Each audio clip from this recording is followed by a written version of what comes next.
Hello and welcome. Today we're going to be doing a rose, but not a traditional garden rose, one from the hedgerow, which are absolutely beautiful at this time of year. So I'll just show you that. It may not focus at this angle, I'm not sure. But I'm going to do it from standing up so that I'm looking down into the rose.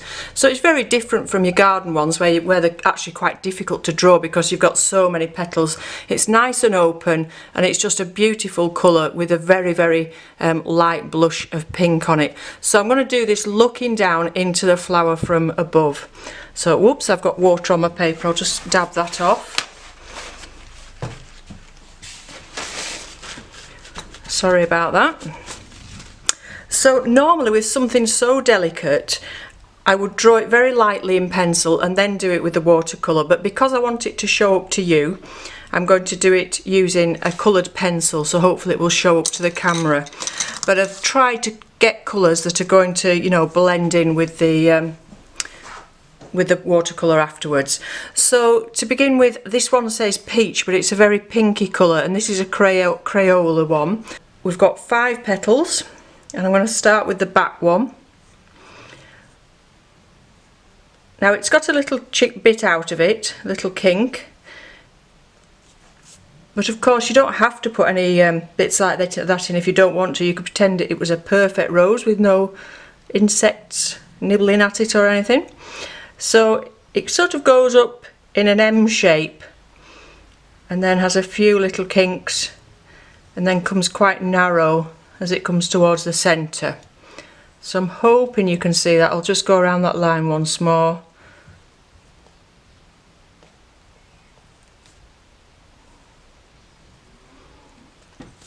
Okay, so that's the back one. Now the next one is sort of coming more towards us. So the inside part here, like this part here, it's actually sort of folded over more. And we see the side of it. And the same on the other side. We'll go this way now. Now this one's actually folded over all together at the top, it's curled over, so we're seeing both the inside and the outside of that petal. And again it's got a little kink there. I think that's quite characteristic perhaps of where the you know, when they're growing, where that little tip is. I've left that bit out because the following petal is coming over that one. Now this one is towards us, so we're seeing the back of this petal.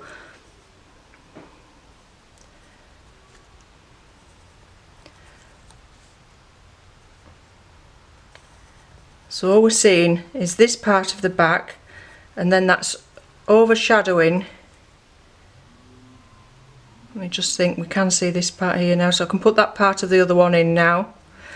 Obviously it's quite a complex shape when it's facing us like this. Like I say, I'm standing looking sort of down to it, so if you put yours on the table in front of you, you're going to be looking at it at a different angle, so really think about what that angle is that you're seeing.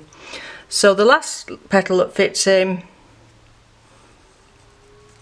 quite nicely, we're seeing the whole thing and it's sort of curling up towards us with a little curl there. So you'll have seen me do flowers before and you'll see that I normally set off with a circle. If you're a beginner, that's a good way to start. If you're just doing it in pencil, obviously this doesn't rub out the same as a normal pencil. If you were doing it in pencil to begin with, you could do that. Do your circle or your ellipse that the whole thing's going to fit into, and then it makes it easier to put your petals into that. Like I say, I've gone straight in with the pencil because I want it to show up to you, and I hope it is showing up to you. So in the centre, I've got like a little dome. So again, this is a different make of pencil, and this one is a deep cadmium, and that's a Derwent pencil. And I'm going to draw these in with this because it's got a nice sharp point on this, and we've got so many little, whatever they're called, somebody will tell me, little bits coming out with the little seeds on the end. So it's much easier to do that actually with a pencil now than it would be to do it with a brush with the paint. But we will paint that centre part, and then it has some little seed pods on the end, but we'll put those in later. We need to find a nice brown colour for those. Okay, so I've now got a green, and we can see the leaves behind, and again they're quite serrated.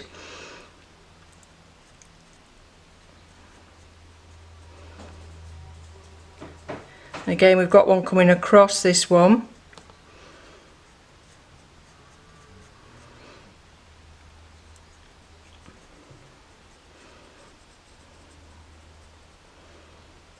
And the vein up the middle. So with this one we're not seeing the end of it because the end of it's behind this flower here. We're just seeing the edge there. And then we see the stem coming out and the stem going to that one. And then on this side we could do the centrepiece first actually. It's moving across. So look at the angles of the leaves, look at the way that they're bending over. And what you can actually see line wise rather than what you imagine to be there. Again, this one's slightly bent, and if you do the centrepiece first you'll get the direction of the leaf. So that's a good tip, is to draw the vein down the middle first because you get the shape of that, and then you just put the leaf around it. And then that leads up to one more central leaf which is very sort of symmetrical.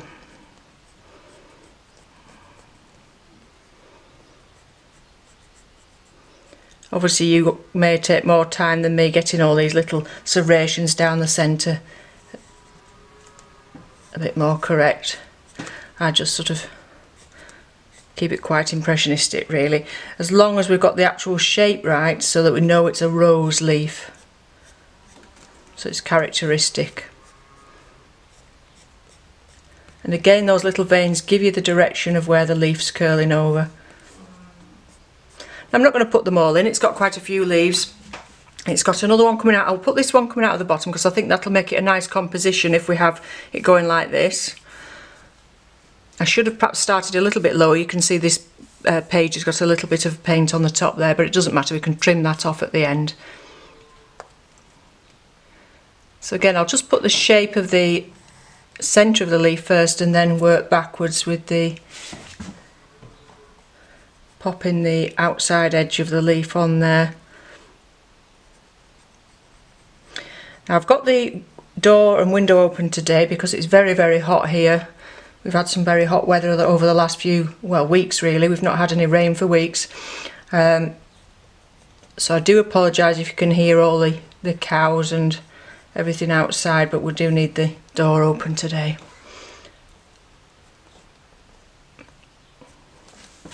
Okay, and we can actually see some buds of some others coming, but I think if we put them on there now it would end up looking very, very fussy. So I'm going to leave that for now, but we will just put the stem coming down.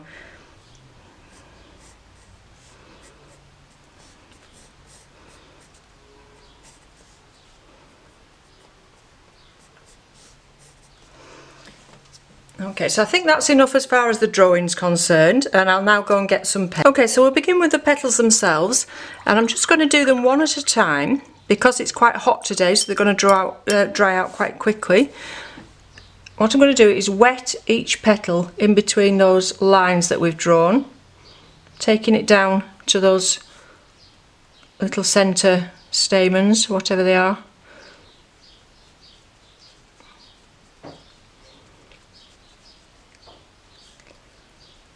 So that's nice and damp, so it's not dripping wet, it's just damp, a nice covering of water over the whole petal. Now I've mixed up some of the Sennelier Carmine, which is a nice pinky colour, and if you look at the flower itself, the pink doesn't go all the way to the bottom. It turns to white as it gets nearer the base. It's just a little blush of pink.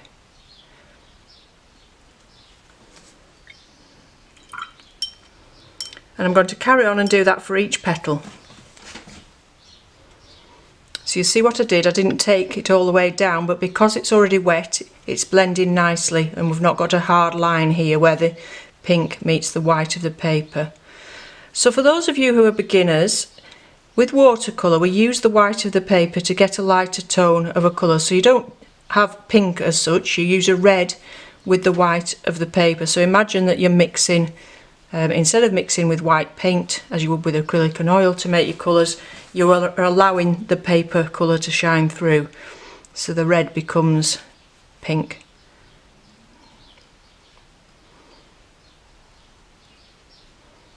So right to the tip of those.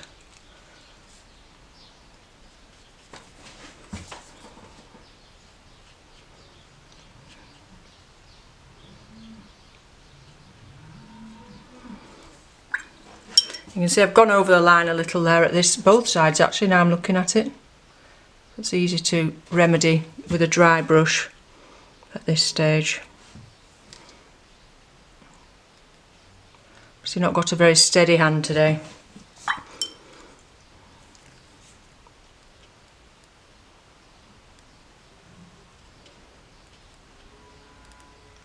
So you do have to adjust your painting techniques for the weather in some ways. My studio is incredibly cold in winter and very, very hot in summer. It's a wooden lodge. So although we have heaters in winter and I have fans and things in summer, your paper and your paint is going to dry much more quickly. So you've got to adjust the amount of water that you're using. Think about what the weather's doing.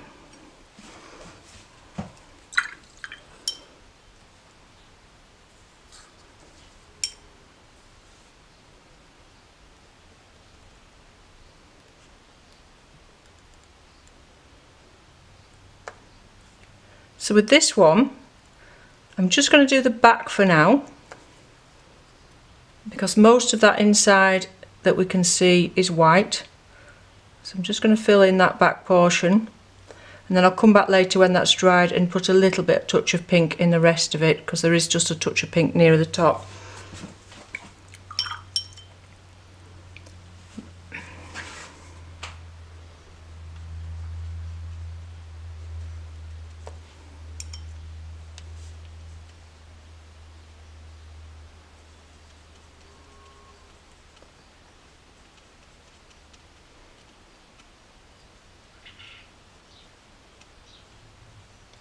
So again, for those of you who are beginners, it's always important also to have 2 pots of water, not just one. Have one for using to clean your brush and one for picking up water to apply to the paper and to your paints.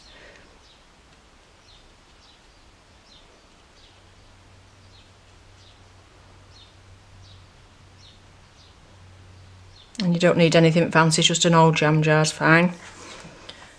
Okay, so while we're letting the petals dry, we'll do these leaves at the top, and we'll do them in exactly the same way. So I'll probably just speed the video up a little bit at this point. So I have used the green that I've mixed up. It's one of the greens, let me just go and check that. It's phthalo green, again out of the Sennelier set. And what I've done is added a touch of the carmine to it, just to make it a little bit more natural, and a touch of ultramarine to darken it. Now can you see there that the colour is coming out of that crayon because it was a water soluble crayon? But that doesn't matter, it's all going to blend in together, and we can also always come back and put those lines back afterwards as well if we wanted to. So I've wet it again and I'm just dabbing the colour in so we have some lighter and darker areas. See how I've avoided putting it all the way down the centre there because that's a little bit lighter where it's bent over. Okay, so I'll carry on now with the rest of the leaves, and like I say, I'll speed this up a little bit.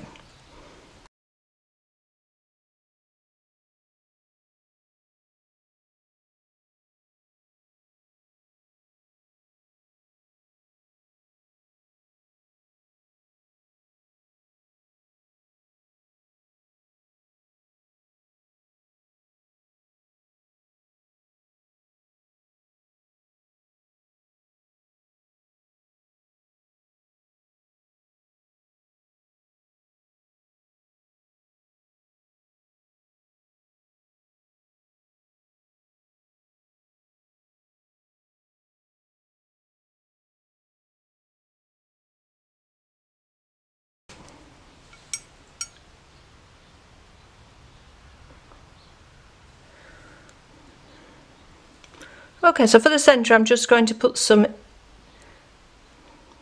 lemon yellow, and it actually radiates a little bit out, so although we've already got those lines in with the pencil, I'm just putting a little bit of extra yellow there. Now to do some shadows, I've just added a touch of ultramarine to the colours that we already had. So with the carmine for the petals, I've added a tiny touch of ultramarine, and now I'm going to look at where the shadows are, and this is where it's sort of where the petals are bending over, you see the shadows. So I'll do one petal at a time, looking carefully at where those shadows are. And of course with this one there's a shadow of that leaf from behind as well, so all this side's more or less in shade.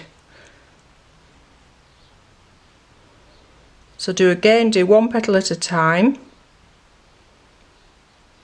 And I've done that onto dry paint.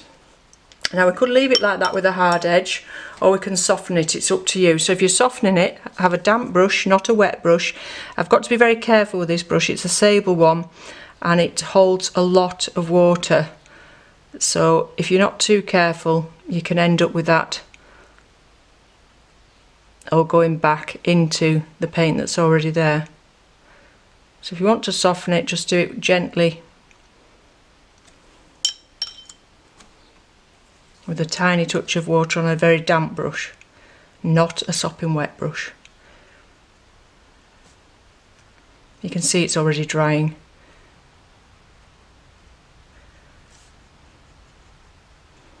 Okay, so we're not going to put masses of shadow on, we're not going to go very, very dark because it's such a delicate little flower. We don't want it to end up looking too heavy.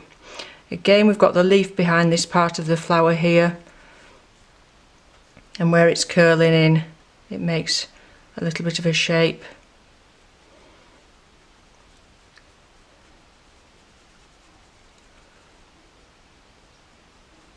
So this is all about observation. Carefully look at your flower and see where the shadows are. You don't actually have to soften these edges up. It does look quite nice sometimes, just leaving it quite more of a sort of illustrative, stylized picture where the there is a line there. So on the bottom one, there isn't as much of a shadow at all. There's a line coming up here. It's a little bit pinker around here than it is further down. But apart from that, very little. We've got some shadows actually cast onto the white parts from the centre, if you look carefully. But what I'll have to do with them is perhaps a very, very delicate touch of blue on its own. I often use blue as a shadow for white. We did say we were going to put some more pink on this, didn't we? So we'll do that first. So just wet that.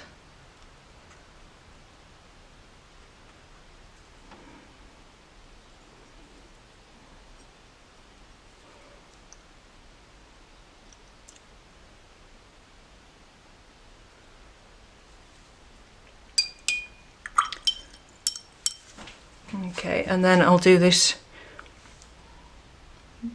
back of this one.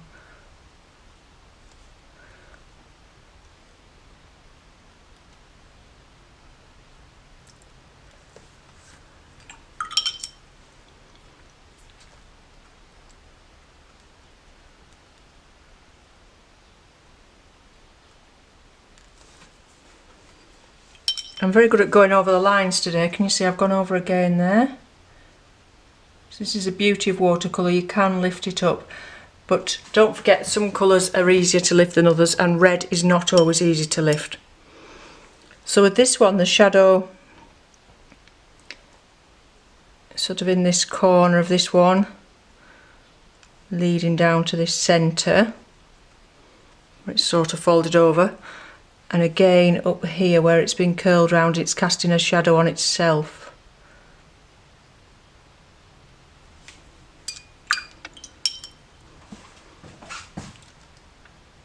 Lift some of that out, we seem to have gone a bit heavy there. So if you put too much paint on, don't forget you can lift it out. Much easier whilst it's still dry.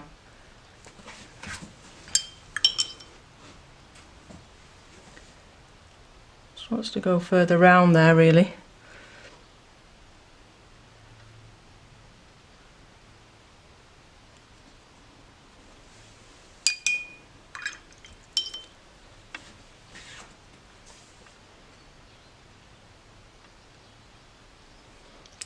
I've slightly overdone it.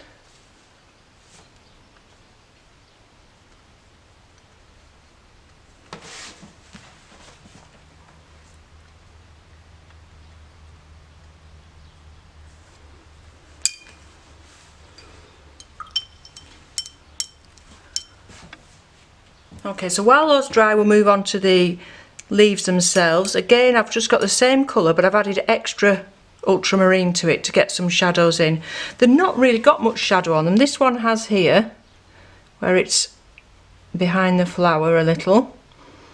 I'm not going to soften these off, I'm just going to pop it on as it is. And really, the others aren't too much in shade. This one maybe a little bit.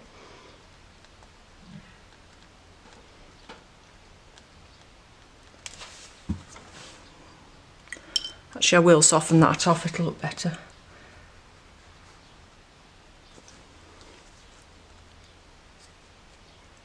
Don't think we need to do too much extra work to these leaves. I don't want them to take away from the flower.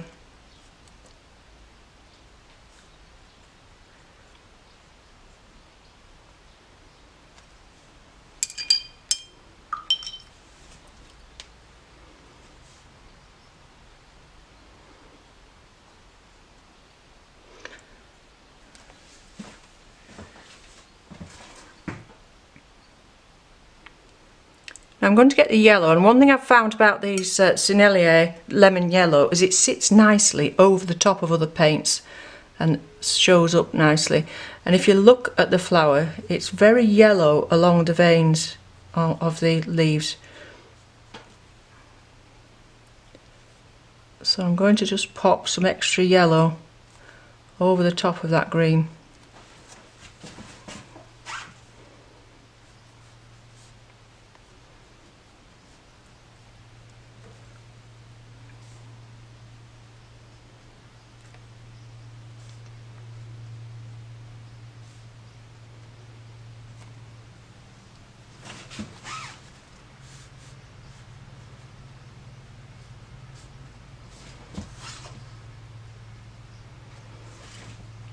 And some highlight down the one side of this stem as well.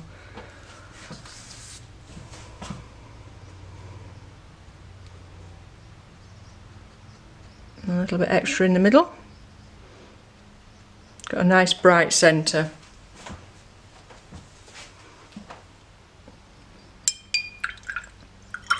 Okay, so we'll come back to the flower now, and like I said, there was some shadow on the white parts, so I'm going to make a very thin mix of blue, so just a tiny touch of blue and lots of water to get those shadows on this centre part.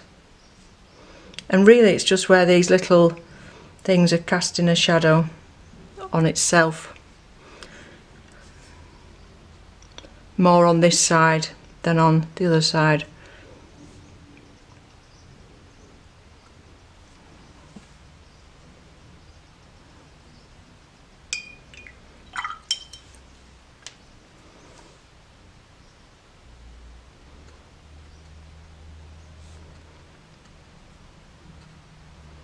And just quickly blend that in so that it's not looking too harsh on that delicate flower. So I think what we need to do now is leave it to dry and then come back and do more work on the centre. Okay, so for the centre I found another a light brown and a yellow, which is a bit of a brighter yellow than we've already got there. So I'm just going to add some of that over the top of that watercolour, put sort of a bit of a shadow on the bottom half to make it look like we've got that dome shape. So that was just one little bit of pencil underneath, but leaving the top so just to make that dome shape. And then we need all these little seedy bits on the end. Don't make them too uniform because they're going off in all directions.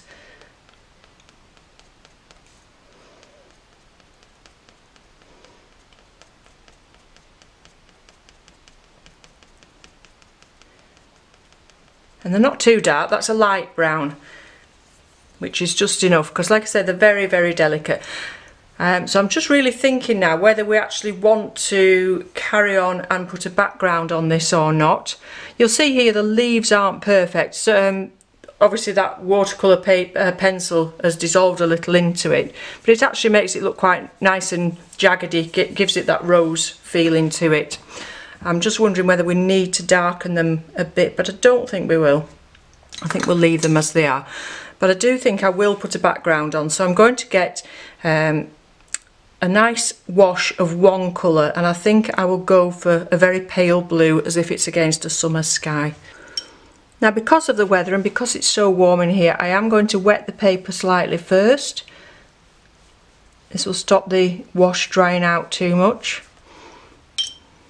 and getting too many hard edges. But I'm just going to drop the colour into this water to make it look maybe as if it's a sky. I don't want it to be a uniform wash. It's just a very pale wash and not too flat. Let's make it look as if maybe there's some clouds or sun coming through behind even.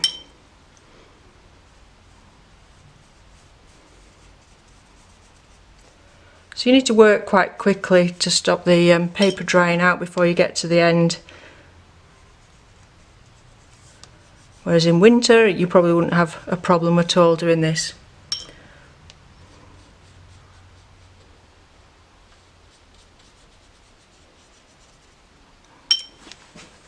And this is one thing that makes watercolours trickier, and it's one of the reasons people say watercolours very difficult medium to learn. And as I've said before in my other videos, I don't think it is necessarily difficult if you just practice and do some every day and get used to your own materials, because the thing about watercolour, it's all about the amount of water. So the amount of water that your brush holds, the amount of water that your paper takes, and obviously the amount of water you put in the mixes with your paint.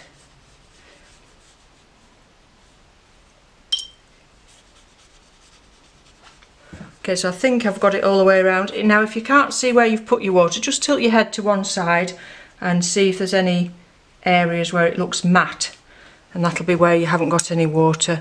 So I've done a very watery mix of the blue. I'll just show you. It's ultramarine, but there's a lot of water in there, not much paint. And start at the side where we began. You can see already that's drying quite a bit.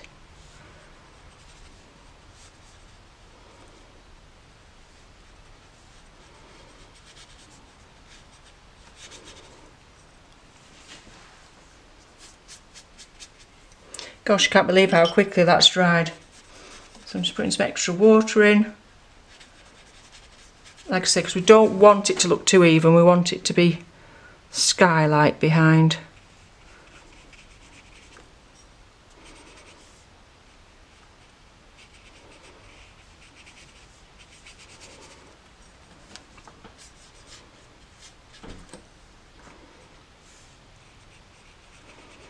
So again, I'm working quite quickly, probably why I'm not talking too much at the minute, thinking about what I'm doing, because you can see that that's drying. Look there, you can see at the edge it's drying.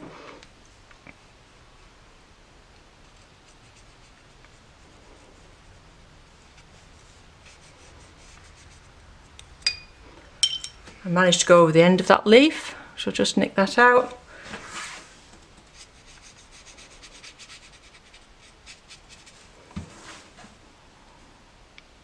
So this is a slightly larger brush than I was using for doing the flower itself, again so that we can apply the paint quite quickly.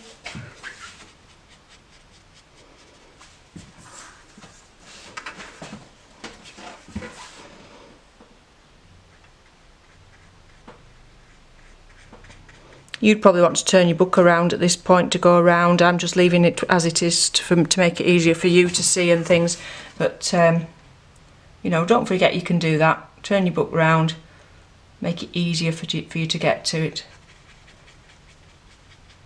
This is the Bockingford pad that I've used before. I will list the things that I'm using down below in the description for those of you that haven't seen this pad. Quite a nice quality paper for practicing.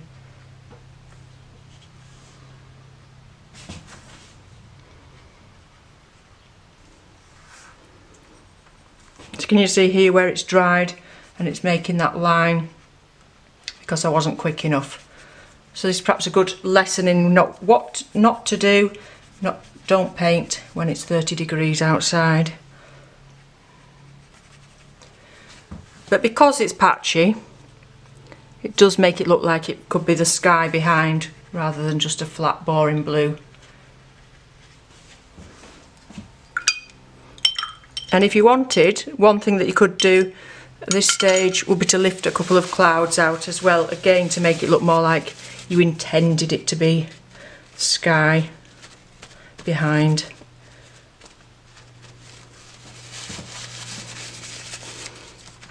And I do think that that's made a big difference to the picture, actually, having that sky behind. It's put it in a setting, it's put the flower outside, and I do quite like that. It's very delicate colours for me. I'm usually a lot brighter than that, but I think for such a delicate flower it did need that. The leaves could perhaps have been a little bit stronger, but I wanted the focus to be on the flower in any case. Okay, so let me know how you get on with that. I will take a photograph of this rose and put it at the end, but you should be able to find one nearby in a hedgerow at this time of year if you wanted to have a go at drawing one. In fact, it'd be quite nice to go outside and sketch them outside where they are in the hedge. Okay, so thank you very much for watching, and I'll see you again soon. Bye for now.